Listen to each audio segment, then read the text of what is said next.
Hello বন্ধুরা, welcome back to my channel flavours by Shubhra. আজ তৈরি করব গাজরের হালুয়া। গাজরের হালুয়াটা তৈরি করার জন্য আমি 1 কেজি গাজর গ্রেট করে নিয়েছি কাজু, কিশমিশ, ছোটো এলাচ, দুধ, গুড় নিয়েছি 250 আর দুধ নিয়েছি 3 পোয়া। প্রথমে কড়াই গরম করে আমি দিয়ে দিলাম 1 চামচ ঘি। এটা যেহেতু এক ধরনের মিষ্টি, তাই এই রান্নাটা কিন্তু ঘিতেই করতে হবে। এবারে যে গাজরটা গ্রেট করে রেখেছিলাম সেই গাজরটা দিয়ে দেব।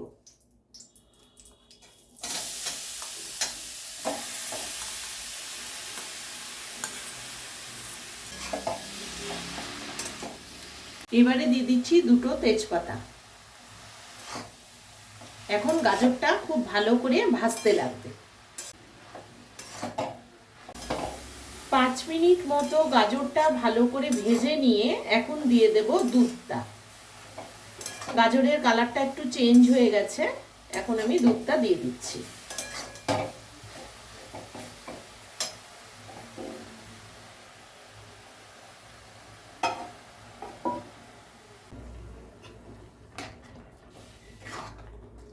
এবারে খেজুর গুড়টাও দিয়ে দিলাম।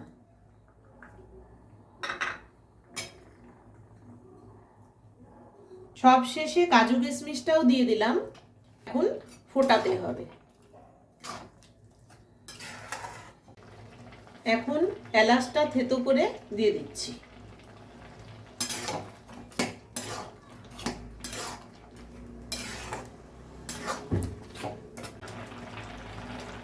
দুধটা গলে গেছে, কিন্তু দুধ আছে অনেকক্ষণ, এখন শুকাতে হবে, তারপরে গাজরের কালারটা চেঞ্জ হয়ে যাবে।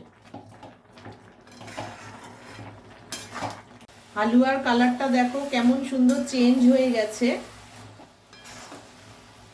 দুধটা যেহেতু শুকিয়ে গেছে, তারপরেই কালারটা চেঞ্জ হলো। এই রান্নাটা লুচি, রুটি, পরোটা সবের সাথেই খুব ভালো লাগে খেতে। তোমাদের যদি হালুয়ার এই রেসিপিটি ভালো লেগে থাকে তাহলে ভিডিওটিকে লাইক করো, চ্যানেলটিকে সাবস্ক্রাইব করো, আর যারা ফেসবুক পেজ থেকে দেখছো তারা পেজটিকে ফলো করে দিও। হালুয়া রেডি হয়ে গেছে, এখন আমি তুলে নেব।